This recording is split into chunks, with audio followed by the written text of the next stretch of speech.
চাঞ্চল্যকর ঘটনা জয়পুরে। নিজের রাগ মেটাতে দেওয়ালে ঠুকে মাকে খুন করলো তারই ছেলে। মৃত মহিলার নাম মমতা মেদ্দা, বয়স আনুমানিক 50 বছর, বাড়ি জয়পুর থানার ফুটকড়া গ্রামে।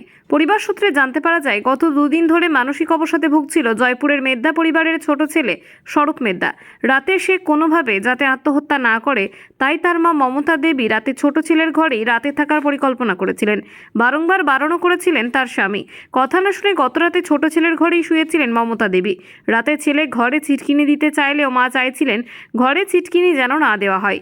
এই ঘটনায় দুজনের মধ্যে বচসা বাঁধে। অভিযোগ, বচসার মাঝেই ছেলে স্বরূপ মেদ্দা ঘরের দরজায় ছিটকিনি দিয়ে মা মমতা মেদ্দার মাথায় দেওয়ালে ঠুকতে শুরু করেন। বেশ কিছু সময় পর পরিবারের লোকজন দরজা ভেঙে ভিতরে ঢুকে দেখে রক্তাক্ত অবস্থায় পড়ে রয়েছেন মমতা মেদ্দা। রাতেই তড়িঘড়ি তাকে নিয়ে যাওয়া হয় জয়পুর ব্লক প্রাথমিক স্বাস্থ্য কেন্দ্রে। সেখানে কর্তব্যরত চিকিৎসকরা তাকে মৃত বলে ঘোষণা করেন। খবর দেওয়া হয় জয়পুর থানায়। জয়পুর থানার পুলিশ অভিযুক্ত স্বরূপ মেদ্দাকে গ্রেপ্তার করে। আজ অভিযুক্ত স্বরূপ মেদ্দাকে বিষ্ণুপুর মহকুমা আদালতে তোলা হয়েছে। অন্যদিকে মৃত মায়ের দেহ ময়না তদন্তে পাঠানো হয়েছে বাঁকুড়া জেলা হাসপাতালে। সমগ্র ঘটনা নিয়ে চাঞ্চল্য ছড়ায় এলাকায়। তবে সঠিক কী কারণে মাকে খুন করলো ছেলে তা এখনো জানা যায়নি। তদন্তে জয়পুর থানার পুলিশ। যে ঘটনা ঘটেছে তখন স্পট টাইম থাকে, নিচেই ছিলাম। চেঁচামেচি হতে আমি নিচে এসে কী হলো না হলো বুঝতে পারছি না। যখন দেখছি যে মায়ের রকম অবস্থা, ঠিক আছে, বুঝতে পারছি মেন্টালি একটু সমস্যার কারণে আজকে পুলিশে এসেছিল, স্পেস থেকে সব এসেছিল, ভুলভাল বকছে একটু, মানে ওর মেন্টালি সমস্যার কারণে এই কাজটা হয়েছে আর কি। কীভাবে কী ঘটনা ঘটেছে কিছু জানতে পারেননি? না, কিছু আমি বলতে পারবো না, আমি ওই জায়গাতে যেতেই পারিনি, আমার শরীরের কন্ডিশন ভালো নেই খুব একটা। যখন মারধর করেছে তখন কোথায় ছিলেন উনি? যখন বলতে যে নাকি মারধর করেছেন তিনি তখন কোথায় ছিলেন?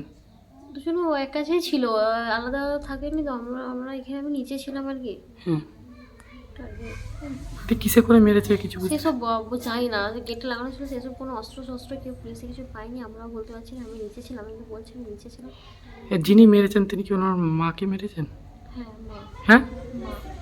তিনি কি মানসিক কিছু ছিল? মানসিক কিছু সমস্যা, এখন বুঝতে পারছি মানসিক কিছু সমস্যা। যে সকালে আমি 6 মাস বিয়ে হয়ে এসেছি, খুব একটা কিছু বুঝতে পারিনি, কিন্তু যারা এতদিন ধরে মানুষ নিয়ে তারা বুঝতে পারছে, তারাও বলছে যে মানসিক সমস্যা দুদিন ধরেই হচ্ছে। আমি ছিলাম না, আমি পরশু রাত্রে বাড়ি এসেছি, আজকে সকালে যা বুঝলাম মানসিক সমস্যার কারণে এটা ঘটেছে। ওনাকে কি পুলিশ নিয়ে গেছে? হ্যাঁ, ওখানে নিয়ে চলে গেছে পুলিশ। হঠাৎ করে কি সকালে মারধর করতে লাগলো? না, সকালটা রাত্রেবেলা এটা ঘটেছে। আর হঠাৎ করে না কোনো কিছু, আমি তো বলো আমি কিছুই সেরকম আমাদের মধ্যে ঝগড়া ঝামেলা হয়নি, কিছুই কোনো কিছু না, হঠাৎ করে জিনিসটা ঘটেছে।